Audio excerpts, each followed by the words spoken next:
mga kas. Motovlog na talaga tayo. Mga kas. Motovlog na talaga tayo ngayon. Let's go. Try natin.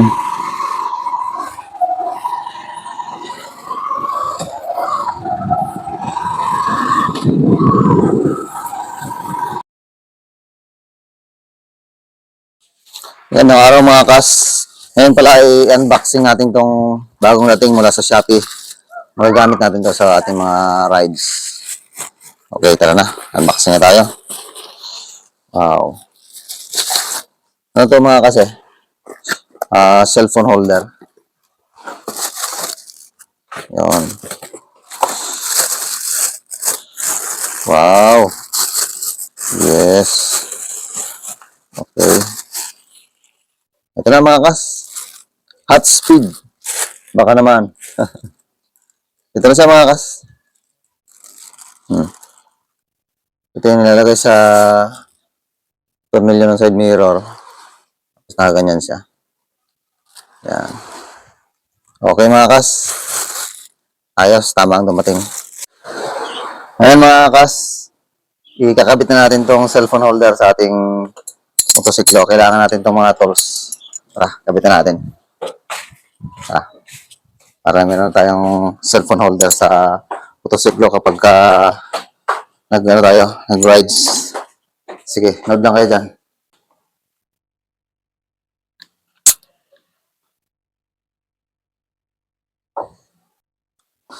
Mga kas. Nood lang kayo dyan mga kas.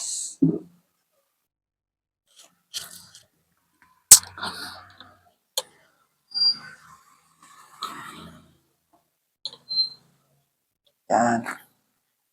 Yan siya mga kas. Ayos natin mga kas. Paano natin ilalagay ito? Siguro nakaganyan, no? Nakaganyan. Ganyan siguro sa mga kas.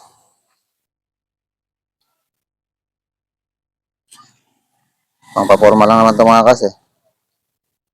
Diba mga kas? Parang pampaporma lang.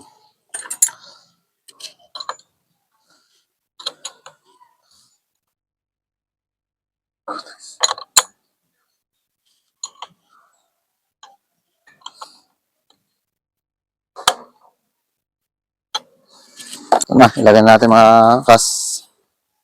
Ilagay natin cellphone. Yan. Yan, kahit anong biyahe mo mga kas.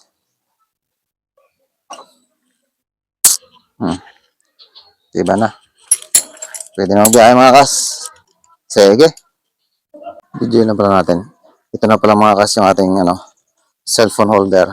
And puging-pugi ang dating natin dyan. Yan o. Puging-pugi ating cellphone dyan. Yan. Hot speed. Baka naman hot speed. Okay. Okay mga kas. Suot na natin ang ating gear. Testing lang muna to. Testing. Pag naging successful, pwede na natin tuloy-tuloy. Ito, dito nga pala to. Ganyan, no? Para kapag bumiyahe tayo, meron tayong video. Ayan. Okay. Let's go, mga kas. Biyahe na tayo.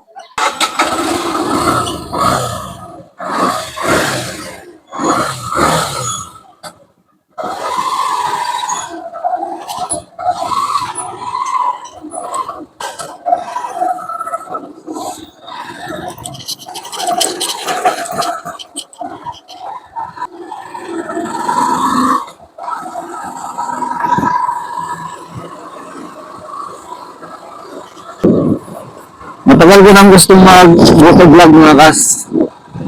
Yun nga lang ngayon ko lang siya nagawa. Marami ka rin kailangan eh. Kailangan mo ng camera, at cellphone pwede na. Tapos wireless mic kailangan mo rin. Yan. Try natin mga kas. Ang testing lang to. Kapag okay na, pwede tayo magbiyahe ng malayuan. Siguro kapag nakabili na lang tayo ng sarili nating motosiklo, malay mo kumita na tayo ng gusto sa pagbablog, kabili tayo ng sariling motosiklo, motovlog na. Kaya testing lang muna ito mga kas, hanggang dito lang muna tayo. Yan, okay na to. Salamat sa panonood niya.